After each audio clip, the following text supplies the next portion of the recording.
Hi friends, welcome to our channel. Tasty and chicken పచ్చడిని ఈజీగా ఎలా తయారు చేస్తారో చూసేద్దాం. ఇది నేనైతే మా అక్క కోసం తయారు చేసి ఇచ్చాను అనమాట. ఈ చికెన్ పచ్చడిని ఎలా తయారు చేశానో చూసేద్దాం. ఇంక ఇప్పుడు వచ్చేసి 1 కేజీ చికెన్ అయితే తీసుకొని ఒక కడాయిలో అయితే వేసేసాను.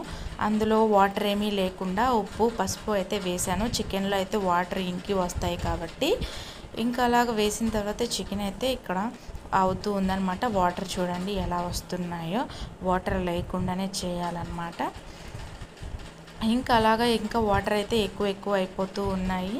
ఇంక ఇవి అయిపోయి మొత్తం తరిగేంత వరకు ఉంచాలి.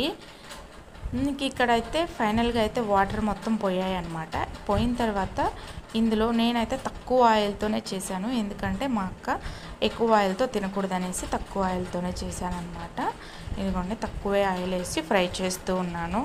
మరీ డీప్ ఫ్రై అయితే చేయలేదు, ఎక్కువ నమలడానికి కష్టంగా ఉంటుందనేసి. ఇవి ఎక్కువ చేసినా తక్కువ వేయించినా కూడా టేస్ట్ బాగుంటుంది, అలాగే చెడిపోదన్నమాట. ఇలా అంతా బాగా వేగిన తర్వాత ఇందులో ఉప్పు, కారం, ధనియాల పొడి, కొంచెం మెంతుల పొడి, కొంచెం ఆవాల పొడి, అక్కడి నుంచి వచ్చేసి ఉప్పు పసుపు కూడా వేసి బాగా వేయించుకోవాలన్నమాట.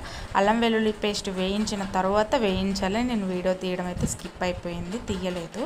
ఇంకా అలాగా ఇంకా బాగా అల్లం వెల్లుల్లి పేస్ట్ పచ్చివాసన పోయేంత వరకు వేయించిన తర్వాత ఉప్పు కారం ఇవన్నీ ఇంగ్రీడియంట్స్ అయితే వేయాలి.